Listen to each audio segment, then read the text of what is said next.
আরে দাঁড়াও দাঁড়াও, আমার বান্ধবী বানানো চিকেন কষা রেসিপি তোমরা না দেখেই চলে যাচ্ছ? তোমাদের কত সাহস গো! আমি তো না খেয়ে আসতেই পারলাম না।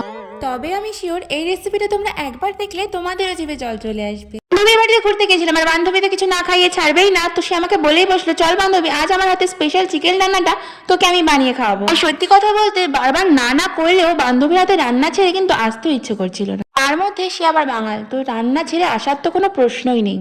চুপচাপ ঘাপটি মেরে বসে তার রান্না শেষ হওয়ার অপেক্ষায় আমি করছিলাম। তারপর হঠাৎ করে বান্ধবী এসে বললো, কিরে বান্ধবী তুই এখনো বাড়ি যাসনি? আসলে তোকে না আমি বলতে পারছি না, লজ্জার কারণে আমার ঘরের গ্যাসটা ফুরিয়ে গেছে রে, তাই আর চিকেন বানানো আজ হবে না। এই বলার পর আমি না লোভ সামলাতে না পেরে ওর চিকেনের গন্ধ শুকতে শুকতে আমরা রান্না করে গিয়ে দেখলাম ওর চিকেন বানানো কমপ্লিট। আর জানো সেদিন চিকেনটা এতটা সুন্দর হয়েছিল, এতটা চিকেন আমরা দুজনে মিলে একা খেয়েছি, মানে বুঝতেই পারছো যে রেসিপিটা কত সুন্দর হয়েছিল। বান্ধবী হাতে চিকেন কষা রেসিপিও তোমরা দেখে নিলে, চলো এবার আমার চ্যানেলটাকে লাইক কমেন্ট শেয়ার সাবস্ক্রাইব করে দাও।